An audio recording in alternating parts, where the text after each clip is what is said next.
Hello friends, आज के इस वीडियो में हम लोग सीखेंगे रेफरेंस वेरिएबल के बारे में सी प्लस प्लस लैंग्वेज के अंदर।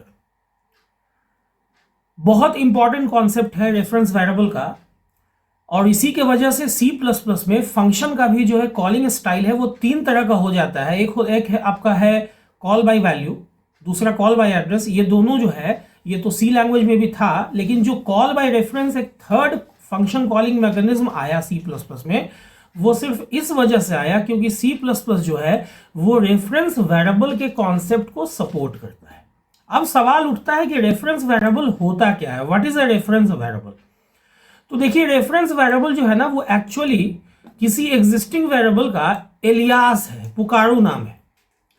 जब कभी भी आप रेफरेंस वेरिएबल क्रिएट करते हैं तो कुछ चीजों का आपको ध्यान रखना है। जैसे, बहुत ध्यान से समझेंगे। आप देख रहे हैं आपका अपना YouTube channel coding with Cybertech. देखिए, मैं एक नॉर्मल वेरिएबल बनाता हूं, सपोज नम, और मैंने इसमें रख दिया 80। ठीक है, ये क्या है भाई? ये एक नॉर्मल वेरिएबल है। It is a normal variable of type int।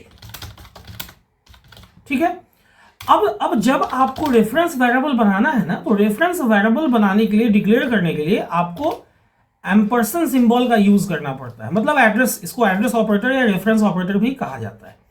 और उसके बाद मान लो आप ए नाम का एक वेरिएबल बनाते हो, लेकिन अब देखो ध्यान देना, यहां पे आपको इनिशियलाइज करना मस्ट हो जाता है। ये तो देखो यहां ए जो है ना, a is a reference variable and must be initialised. ये इंपॉर्टेंट चीज है। मैंने हालांकि देखो यहां पे आप लोगों को समझाने के लिए ये लिख रखा ऑलरेडी कि रेफरेंस वेरिएबल जो है वो एलियास होता है किसी ओरिजिनल वेरिएबल का। लेकिन जब भी आप किसी रेफरेंस वेरिएबल को डिक्लेयर करते हो तो इनिशियलाइजेशन है जो है ना वो मैंडेटरी हो जाता है। ठीक है, आप उसको ऐसे ही खुला नहीं छोड़ सकते हो।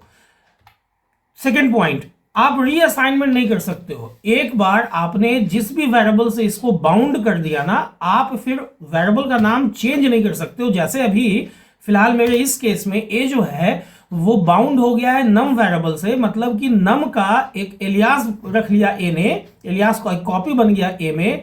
तो अब आप किसी दूसरे वेरिएबल, मान लो num1 num2 मैं डिक्लेयर कर लूं, तो उसके साथ मैं इसको रीइनिशियलाइज नहीं कर सकता हूं, एक्चुअली रीअसाइन नहीं कर सकता।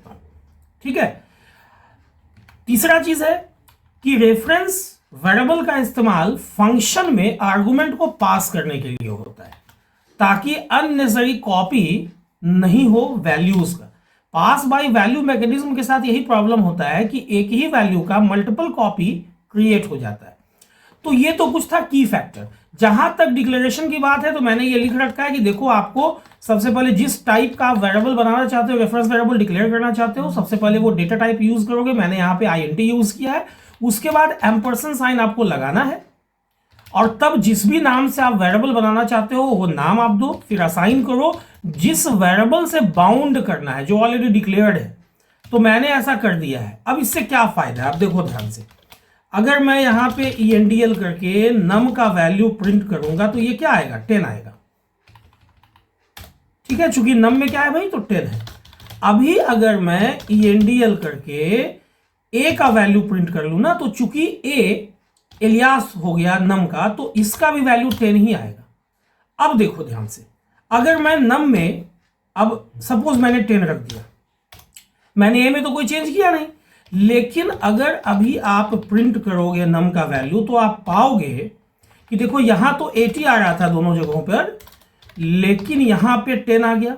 चूंकि मैंने यहां नम का वैल्यू जो है वो रीअसाइन किया है, वापस से नम में क्या रख दिया? 10 रख दिया है। ए का वैल्यू भी 10 आ रहा है।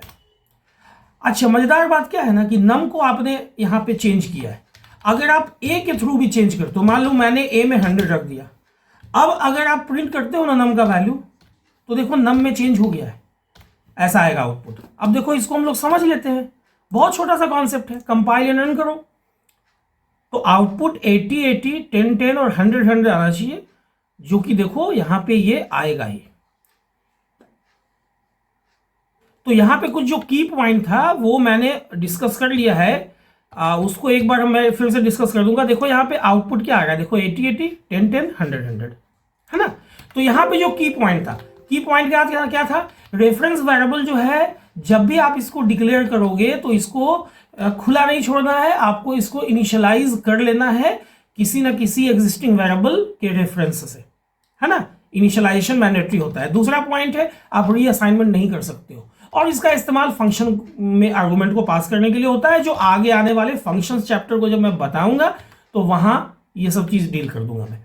ये देखो अभी मैंने यहाँ पे आपको आईएनटी के साथ बताया है। अब सपोज आप यहाँ पे फ्लोट ले लेते हो। अब फ्लोट नम में आपने डाल दिया मान लो 9.8, तो यहां पे जो रेफरेंस वेरिएबल बनाओगे ना इसका भी टाइप फ्लोट ही होना चाहिए। अब आप नम का वैल्यू प्रिंट करोगे तो 9.8 आएगा, हालांकि इसके बाद 1 2 3 4 5 0 भी आएगा, तो हम लोग वो आप लोग समझ लेना, है ना। और यहाँ पे भी वही चीज आएगा। अब सपोज मैंने यहाँ डाल दिया 5.68 नम में, तो यहाँ क्या आ जाएगा 5.68 1 2 3 4 0, और यही चीज यहां भी आ जाएगा।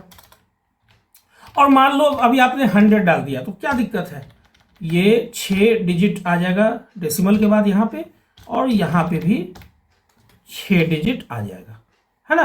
तो देखो इसको फिर से मैं कंपाइल एंड रन करा के देख लेता हूं, सेम आउटपुट आएगा। तो ऐसे ही आप रेफरेंस वेरिएबल का इस्तेमाल अलग अलग डेटा टाइप के साथ कर सकते हो। मैंने जो है यहाँ पे आप लोगों को दिखा दिया आईएनटी के साथ एंड फ्लोट के साथ। हालांकि देखो यहाँ पे ये जो है आउटपुट में सी के तरह 6 डिजिट नहीं आ रहा है, कोई बात नहीं, आप इसको ये आप इस डिजिट्स को इन डिजिट्स को आप हटा लो यहाँ से, जो जैसा है ये देखो वैसा ही रहेगा, यहाँ पे 100 ही आएगा। चलो ठीक है, तो देखो ध्यान से फिर से रन करा के देखो यही चीज आ रहा है ना। तो ये था कॉन्सेप्ट रेफरेंस वेरिएबल का, बहुत सिंपल सा कॉन्सेप्ट है लेकिन आगे चल के बहुत इंपॉर्टेंट रोल प्ले करेगा। तो उम्मीद करता हूं कि अब आप लोग बहुत आसानी से C++ के अंदर रेफरेंस वेरिएबल के कॉन्सेप्ट को यूज कर सकोगे। उम्मीद करता हूं ये वीडियो आप लोगों को अच्छी लगी होगी। अगर वीडियो अच्छी लगी हो तो वीडियो को लाइक और शेयर करना ना भूलें। अगर चैनल को अभी तक आप लोगों ने सब्सक्राइब नहीं किया है तो चैनल को सब्सक्राइब कर दे, और हाँ बेल बटन को हिट करना ना भूलें, ताकि जो भी वीडियो मैं पब्लिश करूँ अपलोड करूँ उसका नोटिफिकेशन आप लोगों से मिस ना हो, ताकि वीडियो भी मिस ना हो। वीडियो के अंत तक बने रहने के लिए आप लोगों का बहुत बहुत शुक्रिया, धन्यवाद, थैंक्स अ लॉट।